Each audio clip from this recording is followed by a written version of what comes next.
안녕하세요. 생생한 현장감과 깊이 있는 분석을 더한 이 시각 뉴스 마포스퀘어의 문희정입니다. 이 마포스퀘어 1부에서는 현재 가장 이슈가 되고 있는 정치와 경제 뉴스 전해드리고 있는데요. 2월 18일 화요일 마포스퀘어 1부는 오늘의 경제 뉴스부터 시작하겠습니다. 500원으로 즐기는 나만의 커피. 원두 쇼핑몰 헝그리 커피. 최정상급 로스터가 1년 이하 최고급 뉴크롭 생두를 로스팅해 즉시 배송해드립니다. 대량 구매 시 가격이 할인됩니다. 검색창에 헝그리 커피를 검색하세요. 헝그리커피.com. 헝그리 커피에서 원두를 구매하시는 분들께는 차량용 국민TV 스티커 2매를 함께 보내드립니다. 얼마나 더 속아봐야 정신 차리실 건가요? 네? 이제 그만 당할 때도 됐잖아요. 중고차 팔 때만큼은 차넷이 제가 받고 팔 수 있게 도와드리겠습니다. 중고차는 차넷, 가격 비교 차넷. 우와, 전국 400명의 전문 딜러에게 무료로 내 차를 평가받을 수 있네. 국민TV 여러분 차를 차넷에서 제대로 평가받고 보상받으세요. 내 차 팔 때 차넷, 제가 받네 차넷. 우와, 내 차 제가 받고 친구 친지 모두 함께 차넷에서 팔고 주유 쿠폰 받고. 중고차는 차넷.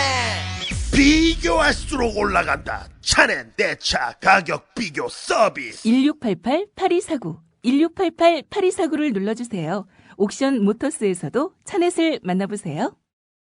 김광수 경제연구소의 길경식 연구이사 연결돼 있습니다. 이사님 안녕하십니까? 네, 안녕하세요. 예. 오늘은 삼성전자 이야기를 좀 해볼까 하는데요. 네. 우리가 삼성전자에 대해서 이야기를 할 때 삼성은 소프트웨어가 없어서 문제다 이런 이야기 많이 합니다. 근데 오히려 삼성에서는 이와는 반대로 하드웨어 기업으로서 더 경쟁력을 만들어가겠다 이런 이야기를 했다고 하는데요. 어떤 내용인가요? 일단 한 외신을 통해서 삼성전자의 부사장이면서 현재 실리콘밸리의 삼성 오픈 이노베이션 센터의 책임자로 있는 이 데이비드 은 씨가 인터뷰를 한 내용이 공개가 됐는데요. 이 인터뷰에서 이 데이비드 은 씨는 삼성전자가 하드웨어 기업으로서 더욱 경쟁력을 가지는 것이 앞으로 이 삼성전자의 장기 계획이다라고 라는 내용의 이제 말을 했습니다. 그런데 이 재미있는 것은 바로 저희 김광수 경제연구소에서 경제 시평을 통해서 지지난주까지 이 삼성그룹과 현대차그룹 그리고 한국경제에 관한 시리즈 보고서를 내놓았는데 이와 관련된 보고서 안에 있던 내용들이 지금 이 미국의 외신뿐만 아니라 일본의 외신들을 통해서도 그 내용들이 나오고 있는데요. 일단 먼저 그 내용들 마포스퀘어에서도 몇 번 인용을 했었는데 일단 좀 간단히 설명을 드리면 현대차그룹하고 삼성그룹의 쏠림 현상에 대해서 1월 달에 굉장히 좀 이슈가 됐었습니다. 그래서 네네. 현재 한국경제에서 이 두 개의 그룹이 차지하고 있는 비중이 얼마나 되는지, 그리고 어떻게 영향을 미치고 있는지, 그리고 한국경제가 얼마나 성장하고 있는지 등에 대해서 여러 가지로 다각적으로 살펴보았고, 마지막에는 이제 삼성전자가 다른 이제 특히 애플하고 어떻게 사업 분야가 다른지, 어떻게 경쟁력이 있는지, 그리고 앞으로 전망은 어떻게 되는지 등에 대해서 이제 이야기를 하면서 보고서가 이제 4편까지 나가고 끝이 났어요. 네. 근데 그러고 나서 먼저 여기서 이제 삼성전자하고 애플하고 내용 간단히 좀 먼저 소개를 드리면, 많이들 다 아시는 것처럼 삼성전자 같은 경우에는 하드웨어 제품 생산 중심의 기술 개발을 통해서 어떤 부가가치를 만들어내는 말 그대로 하드웨어형의 회사다라고 하면, 애플 같은 경우에는 어떤 독자적인 OS를 가지고 있으면서 소프트웨어 개발을 바탕으로 차별화된 새로운 시장을 창조하는, 그러면서도 하드웨어 제품이나 디자인 기술 개발을 통해서 어떤 부가가치를 만들어내는 사업 모델을 가지고 있거든요. 네. 그래서 사람들은 이런 삼성과 애플의 비교를 통해서 아까도 말씀하신 것처럼 삼성의 최대 약점이 이제 소프트웨어가 없는 것이다 라고 말을 하고 있는데, 이게 두 기업을 조금 자세히 살펴보면 정말로 그런지 또 정말 그게 문제인지 알 수가 있는데요. 저희는 그냥 일반적으로 생각할 때는 그냥 삼성과 애플이 라이벌 관계인가 보다라고만 생각을 하거든요. 근데 네. 아마 이 시간에 조금 더 주의 깊게 들으시면은 삼성과 애플의 차이점에 대해서 좀 확연히 아실 수 있을 것 같습니다. 네. 네. 다들 이제 삼성에 대해서 이야기하면 일단 감정적으로 많이들 받아들이시는데, 어쨌든 예. 한국에서 나온 굉장히 글로벌한 기업이니까 객관적으로 좀 바라보고 어떻게 이것을 더 국민들에게 좀 도움이 되는 쪽으로 이거를 다시 바꿔갈 수 있을까에 대한 부분도 생각해 볼 필요가 있다고 생각을 하거든요. 네. 일단 삼성의 그 생산 전략을 먼저 살펴보면요. 반도체라든지 디스플레이라든지 배터리 등 이 부품 소재의 어떤 기술 개발을 한쪽에서는 추진을 하고 한쪽에서는 이제 대규모 선점 투자를 통해서 규모의 경제라든지 어떤 그 신규 시장의 선발 진입의 이점을 극대화해서 강력한 원가 경쟁력을 만들어냅니다. 그리고 이를 바탕으로 해서 스마트폰이라든지 스마트 가전제품 등 완제품까지 그 수직적 통합 생산 방식으로 이제 제품을 만들어내거든요. 네. 근데 반면 애플 같은 경우에는 어떤 새로운 시장을 창조해내서 시장 장악력을 바탕으로 어떻게 보면 이제 갑의 위치에서 그 최상의 조건으로 글로벌 아웃소싱을 통해서 부품을 조달을 합니다. 예를 들면 아이폰용 반도체 같은 경우에는 물론 그 설계 같은 경우에는 애플에서 직접 하지만 제작 같은 경우에는 대만의 STMC라든가 퀄컴, 또 디스플레이 같은 경우에는 일본이나 한국, 대만 업체들을 통해서 조달을 받고, 아이폰의 이 조립 생산은 대만의 이제 홍하이에 있는 그 업체를 통해서 위탁 생산 방식으로 그 제작을 하게 되고, 자체 생산 설비에 대한 투자는 최소화를 하고 있습니다. 네네. 이렇게 보면 생산에 있어서 삼성 같은 경우에는 막대한 설비 투자가 필요하고, 그러다 보니까 초기에 굉장히 천문학적인 초기 비용이 들어가게 되고, 이 막대한 설비를 또 유지하려다 보니까 유지 비용이 상대적으로 부담이 될 수밖에 없는, 좀 생산 면에 있어서도 굉장히 삼성이 좀 부담이 가는 부분이 여러 가지로 있고, 마케팅에 있어서도 보면 애플 같은 경우에는 혁신 선도기업 이미지를 먼저 구축을 해놓기 때문에 어떤 고가 제품 위주의 브랜드 전략을 구사를 합니다. 하지만 삼성 같은 경우에는 이런 브랜드 전략을 하기에 아직 좀 약하다는 그런 이미지가 있기 때문에 시장에서 원하는 모든 범위의 제품을 구축을 합니다. 그러니까 갤럭시 같은 경우에도 그 종류가 좀 다양하고, 갤럭시 노트라든지 굉장히 다양한, 인치도 다양하잖아요. 애플에 비해서 보면. 그렇죠. 삼성 같은 경우에. 네네. 그렇다 보니까 이렇게 풀 라인업 전략을 구축을 하고 있는데, 마케팅에서도 이렇게 하다 보니까 일단 판매량 자체는 애플에 비해서 더 많은 것으로 나타나고 있지만, 영업이익률에 있어서는 그 애플에 비해서는 좀 현격히 떨어지는 것으로 나타나고 있어요. 이렇다 보니까 그 두 기업을 비교해 봤을 때 삼성이 글로벌 기업이긴 하지만 애플에 비해서 효율성이 너무 떨어지는 것이 아니냐라는 그 어떤 평가를 받고 있고, 그 평가의 가장 큰 이유가 지금 소프트웨어를 꼽히고 있어요. 소프트웨어가 없기 때문에 어떤 시장 장악력이라든지 소비자의 어떤 충성도 같은 것들을 제대로 이렇게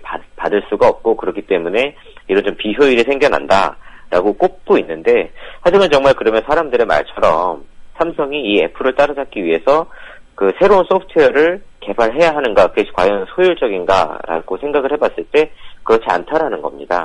근데 얼핏 듣기에도요, 삼성과 애플이 지금까지 추구해온 사업 방식이 워낙 다르지 않았습니까? 그렇죠. 예. 그렇다면은 앞으로도 좀 달라야 되겠지, 무턱대고 애플을 따라한다고 될 문제는 아닐 것 같다라는 상식적인 판단이 들기는 해요. 네, 맞습니다. 특히 이제 우리 삼성 같은 경우 가장 많이 비교되는 게 소니하고 좀 많이 비교가 됩니다. 그러면서 소니가 지금 그 채권이 투자 부적격 등급까지 굉장히 좀 추락을 해서 이제 앞으로 정말 다시 회생하기가 쉽지 않을 것이라는 예상을 받고 있는데, 네. 삼성도 그와 같이 될 위험이 굉장히 높다라는 그 좀 예상이 많이 되고 있어요. 근데 소니 같은 경우에 보면 처음에는 하드웨어 기업을 시작했지만 나중에는 소니 뮤직이라든지 영화, 굉장히 다양한 분야, 콘텐츠라든지 소프트웨어에 그거를 가지고 있어야 강점을 가질 수 있다라고 해서 그런 분야에 굉장히 많이 투자를 했습니다. 근데 오히려 그런 것이 삼성의 그 발목을 잡게 됐고, 혁신이 안 돼서 그런 쪽으로 투자를 하게 됐는지, 그렇게 투자를 했기 때문에 혁신이 안 됐는지는 모르겠지만, 어쨌든 하드웨어에 있어서 혁신, 어떤 그 선도 기업으로서의 이미지가 떨어지면서 소니라는 그 어떤 기업이 자체가 이렇게 추락을 하게 됐거든요. 네. 그렇게 봤을 때 삼성 같은 경우도 오히려 지금 어설프게 소프트웨어라든지 콘텐츠에 투자를 할 것이 아니라 하드웨어 자체를 정말 어느 기업도 따라올 수 없는 그런 정도의 기술력으로 무장을 해야지만 지금 앞으로 10년, 20년 혹은 100년 넘게 갈 수 있는 기업이 될 수 있다라는 겁니다. 근데 어쨌든 이게 지금 말씀드린 것보다 좀 더 이제 자세하고 수치를 포함한 내용의 보고서가 2주 정도 전에 이제 발표가 됐는데, 네네. 그 이후에 그 16일이었습니다. 현지 시간으로 16일이니까 어제였는데, 이게 그 한 외신과의 인터뷰에서 삼성의 그 소프트웨어를 총 책임지고 있는 책임자가 그 다음과 같이 이야기를 했습니다. 이 총 책임자가 데이비드 은이라는 사람인데요. 그 하버드 대학을 졸업을 했고, 구글, 워너브라더스, 또 AOL이라는 굉장히 그 세계적인 기업에서 소프트웨어 콘텐츠를 담당하던 인재라고 합니다. 지금 같은 경우에는 삼성의 부사장을 맡고 있으면서 아까 말씀드렸던 실리콘밸리에 있는 삼성 오픈 이노베이션 센터 책임자로 있는데요. 이 실리콘밸리에 있는 삼성 오픈 이노베이션 센터라는 건 삼성에서 사용하게 될 어떤 소프트웨어 개발을 총 책임지고 있는 회사라고 할 수가 있습니다. 따라서 이 모든 삼성에서 사용할 소프트웨어가 여기를 통해서 기술이 개발되고 여기를 통해서 이제 구체화가 된다라고 할 수가 있는데요. 그렇게 보면 이렇게 소프트웨어를 총 책임지고 있는 책임자와 한 외신이 삼성전자에 대해서 인터뷰를 한다라고 하면 상식적으로는 소프트웨어 개발자고 그걸 총 책임지고 있기 때문에 어떤 소프트웨어 개발에 대한 이 로드맵이라든지 아니면 어떤 소프트웨어를 통해서 삼성의 이제 경쟁력을 높여가겠다라는 식의 어떤 인터뷰가 나올 줄 알았는데 그렇겠죠. 그와 반대의 인터뷰가 나왔습니다. 그 인터뷰하는 사람이 삼성이 앞으로 소프트웨어와 서비스 관련해서 장기적으로 어떤 계획을 가지고 있습니까? 라고 질문을 했는데 이 은 씨가 이 데이비드 은이 만약 그 삼성전자가 진짜 스마트 TV를 가지고 있고 경쟁사가 그렇지 못하다라고 하면 소비자가 TV를 살 때 당연히 삼성 TV를 살 것이다. 이건 굉장히 기본적인 이야기다. 삼성은 핵심적으로 삼성은 하드웨어를 만드는 회사였고 이런 부분을 방어해야 세계 제1의 회사가 될 수 있다. 그러면서 삼성의 소프트웨어 서비스는 이 하드웨어 부분을 뒷받침해주는 역할을 하게 될 것이다. 라고 이야기를 했어요.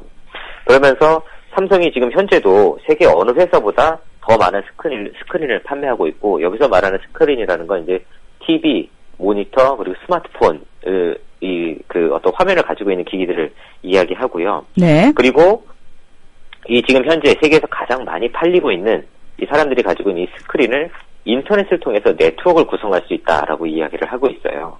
그리고 이 네트워크를 구성을 하게 되면 이 플랫폼 안에 엄청난 기회들이 숨어 있고 삼성에서는 이렇게 하드웨어를 제대로 만들어서 더 많이 판매를 한 이후에 그 하드웨어 기기들을 네트워크를 통해서 엮음으로써 새로운 유통 플랫폼을 만들 계획이다 라고 이야기를 하고 있습니다. 그래서 이 플랫폼을 통해서 콘텐츠, 서비스, 소프트웨어 같은 것들도 배포를 하고 뭐 앱 같은 것이라든지 광고 같은 것들도 다 이 그 플랫폼을 통해서 유통을 시킬 것이다 라고 이야기를 했습니다. 그래서 실질적으로 기대를 했던 내용하고는 전혀 다른 내용의 인터뷰가 나왔었는데요. 네.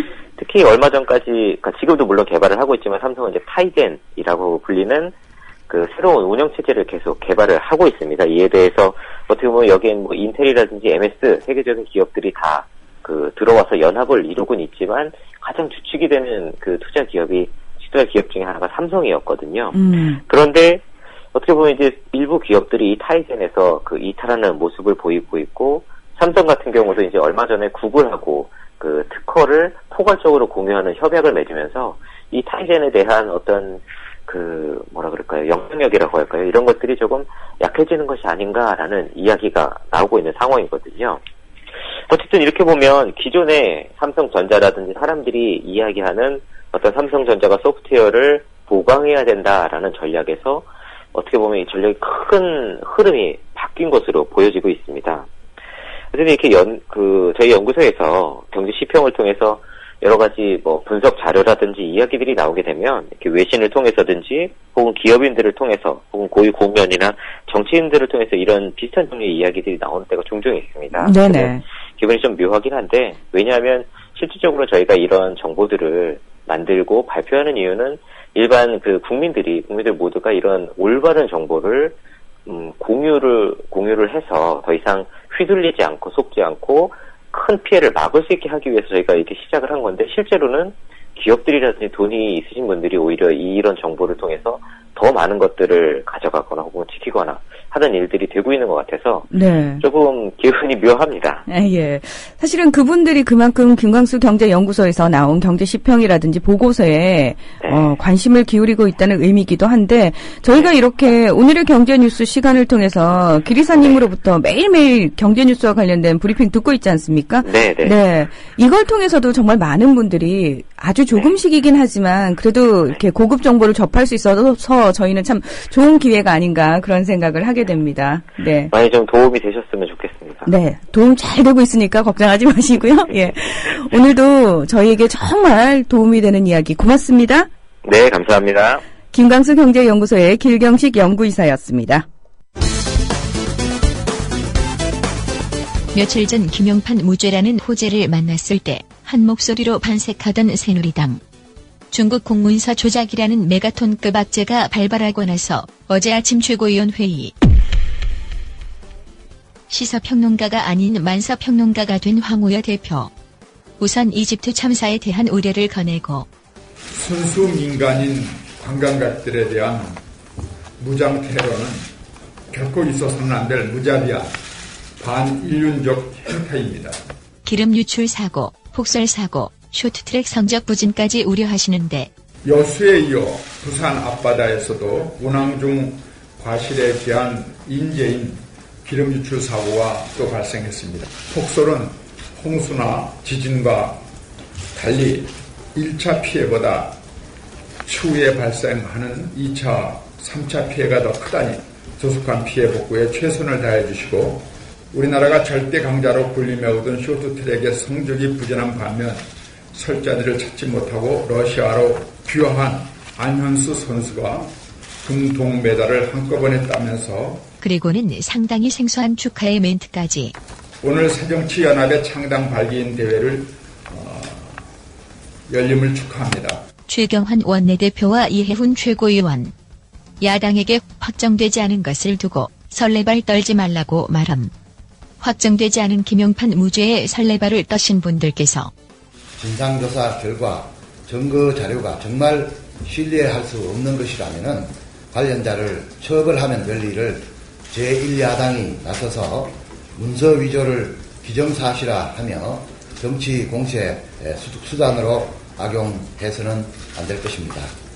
야당은 정략적 공세로 사건의 본질까지 왜곡하고 있습니다. 위조 사실이 확인되기도 전에 마치 때를 만난 것처럼 침소봉대하고 온갖 정치적인 문제를 얽어넣어서 선거에 유리하게 활용하려는 시도는 증거 위조만큼이나 중대한 범죄입니다.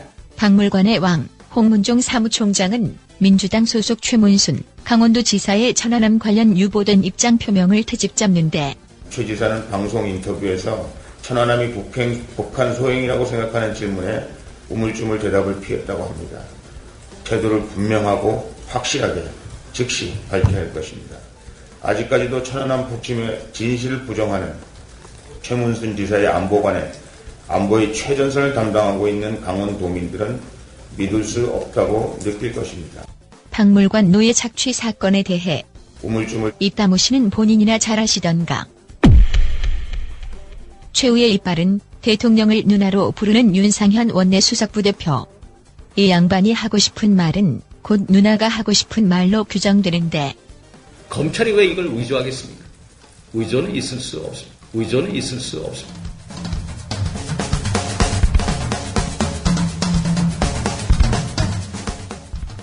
네, 여러분께서는 국민TV 라디오 마포스퀘어 일부 문희정과 함께하고 계십니다. 계속해서 한국일보 양정대 기자 연결해서 정가 이모저모 알아보겠습니다. 양 기자님 안녕하십니까? 네, 안녕하세요. 예. 설마 했는데 34년 만에 내란 음모 사건 판결, 무려 징역 12년에 자격정지 10년이 나왔습니다. 예. 여야의 반응 궁금한데요. 어떻습니까? 충분히 반응은 예상을 하실 것 같습니다. 새누리당 입장에서는 지금 최근에 그 서울시 간첩 사건 관련해서 지금 증거 조작 파문으로 공지에 몰렸던 상황이었지 않습니까? 네네. 일거에 전국 분위기를 좀 반전시킬 수 있는 계기를 마련했다. 이런 내부 평가를 하는 것 같습니다. 어제 그 이석기 의원에 대한 판결이 나온 이후에 새누리당에서는 사법부에 대한 판단 존중뿐만 아니고 좀 전반적으로 이석기 의원과 관련해서 이 작년 하반기 내내 좀 전국을 들쑤셨었던 이런 공안정국의 재조성, 뭐 이런 부분들에 대한 기대감이 굉장히 큰 것 같습니다. 전반적으로는 어쨌든 이번 판결에 따라서 그 통합진보당 그리고 이석기 의원이 사실상 종북 세력이다 이렇게 낙인을 찍는 것에 뭐 굉장히 큰 강조점을 두고 있고요. 또 동시에 이번 판결이 앞으로 있을 지방선거에도 좀 호재가 될 것이다 이런 기대감도 굉장히 커 보입니다. 반면에 민주당을 비롯한 야권에서는 어쨌든 어제 판결 내용과 관련해서 뭐 크게 이런저런 뭐 비판의 목소리를 내는 거는 뭐 조금 주저하는 것 같고요. 좀 많이 부담스러워하는 것 같고요. 네. 어쨌든 사법부의 판결은 존중을 하되 항소심 판결 이후 있을 재판 과정도 좀 유심히 지켜보겠다. 뭐 이런 정도의 아주 중립적인 입장을 내놨었는데요.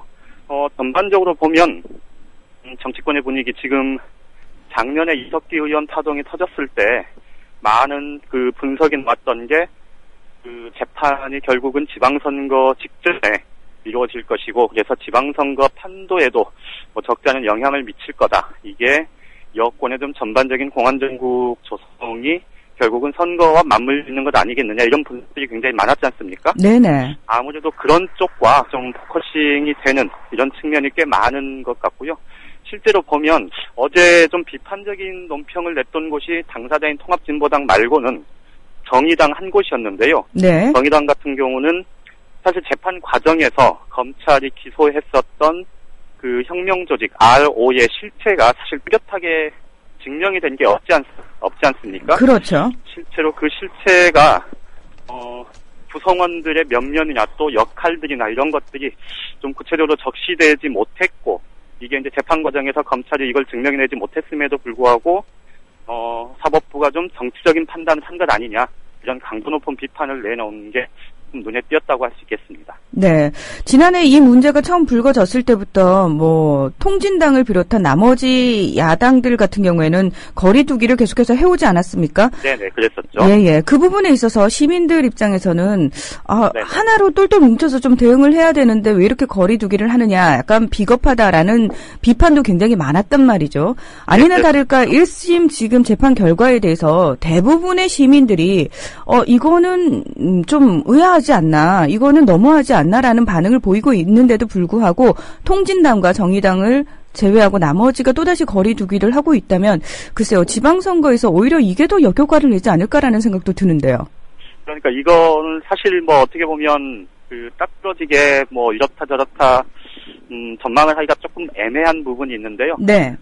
우선 하나는 통합진보당의 이석기 의원을 비롯한 그 통합진보당 당권파가 보여온 모습들이 사실은 좀 국민의 상식에 비춰서 조금 좀 이질감을 느낀다고 할까요? 이런 대목들이 사실 적지 않은 것도 사실 아닙니까? 네네. 그러니까 그런 부분들에 대해서 이제 정치적인 평가를 하는 문제하고 실질적으로 여기 그들의 활동에 대해서 내란 음모 혐의에 대해서 유죄를 적용하는 문제하고 이거는 좀 달리 봐야 되는 것 같은데 네. 이게 이제 아무래도 그 국민들의 국민 정서를 좀 의식할 수밖에 없고 특히나 이제 큰 선거가 지금 100여일 앞으로 다가와 있는 상황에서 좀 기존 제도 정치권에서 이 문제에서 좀 뭐랄까 이렇게 이성적인 판단만으로 접근하기에는 좀 한계가 있는 것도 분명한 사실인 것 같습니다.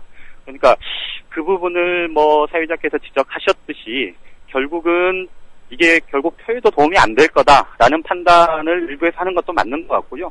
또 뒤집어서 보면 지금 민주당이나 또 그 안철수 신당 쪽 새정치연합 쪽에서 보이는 다소 조금 뭐랄까요 이렇게 마음에 들지 않는 그런 모습들도 어떻게 보면 나름 또 이해가 가는 측면도 있다 이렇게 말씀을 드릴 수 있을 것 같은데 어쨌든 현재로서는 어느 쪽이 옳은 거냐 어느 쪽의 행동이 옳은 거냐에 대해서 사실은 좀 딱 잘라서 얘기를 하기가 좀 쉽지 않은 그런 게 현실인 것 같습니다. 네, 야당 측의 당리당략을 따지는 모습 충분히 이해는 합니다. 근데 새누리당에서 지금 이석기 의원 제명 추진을 압박하고 있다라는 얘기가 들리는데 이거는 좀 너무 앞서간 거 아닌가라는 생각도 들고요.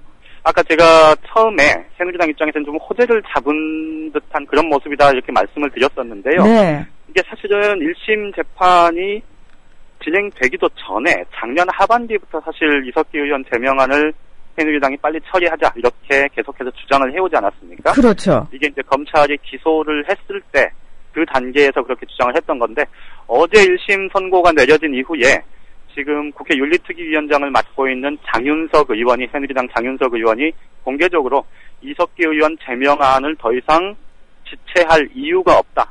민주당이 빨리 나서야 한다. 이렇게 압박을 하고 나섰는데요.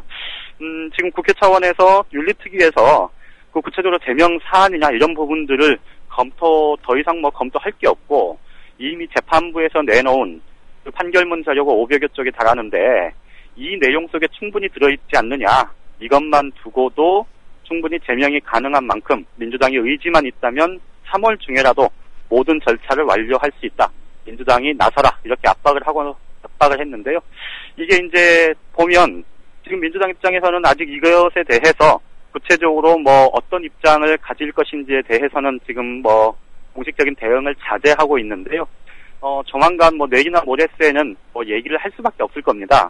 그런데 중요한 거는 지금 1심 선고가 내려지긴 했습니다만 어쨌든 항소심도 남아있고 또 대법원 확정 판결까지는 아직 시간적인 여유가 남아있고 또 대법원에서 형이 확정되기 전까지는 사실 어제 1심 선고가 징역 12년에 자격정지 10년이 내려졌다고는 하지만 이게 확정된 형은 아니지 않습니까? 그렇죠. 그런 점에서 보면 민주당이 응할 가능성은 거의 없다고 볼 수 있을 텐데 다만 전에도 말씀을 드렸듯이 지금 새누리당이 이렇게 압박을 강도 높게 하고 나서는 건 결국은 이게 지방선거를 앞두고 2심 재판이 이제 한창 진행이 될 텐데 어쨌든 1심 선고가 내려진 거는 뇌라는 혐의까지 포함해서 모두 유죄가 지금 내려진 것이기 때문에 이 문제에 대해서 새누리당은 아주 중요한 좀 하나의 정부 운영의 분수령으로 삼을 생각이고 지방선거에서도 좀 굉장히 유리한 조건을 만들기 위한 이런 호재로 적극적으로 삼을 생각인 것 같습니다. 이거에 대해서 야권 입장에서는 어떻게 보면 앞서도 잠깐 언급이 됐습니다만은 좀 다소 부담스러운 그런 분위기가 역력하고요. 그래서 이 문제에 관한 구체적으로 제명안의 추진 자체가 속도를 낼 가능성은 거의 없어 보이지만 이걸 두고 새누리당은 계속해서 문제를 제기할 가능성은 굉장히 높다고 봐야 될 것 같습니다. 네, 이 부분에 대해서 사실 사법부의 판단이라는 측면에 있어서 사법부의 판단을 존중한다라는 의견도 있습니다만 어떤 판결을 내리느냐에 따라서 여야의 입장이 항상 달라지지 않습니까? 근데 이번 판결에 두고서는 시민들의 온도차도 굉장히 좀 정치권과는 좀 다르다라는 느낌을 받는데 특검 주장에 대해서는 어떤 얘기들이 나오고 있나요?